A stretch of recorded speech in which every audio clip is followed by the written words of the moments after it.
معزز او محترم سړی خراب کی معزز او محترم سړی خراب کی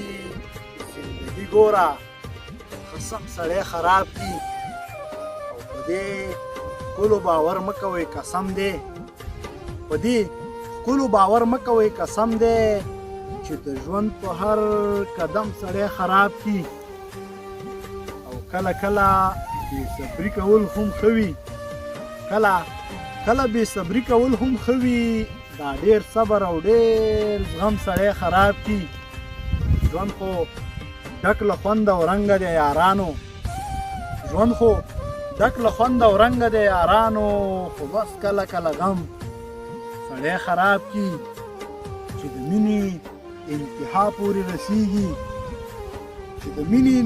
پورې رسیږي حیدري خدای قسم سړی خراب کی حیدري خدای قسم سړی خراب کی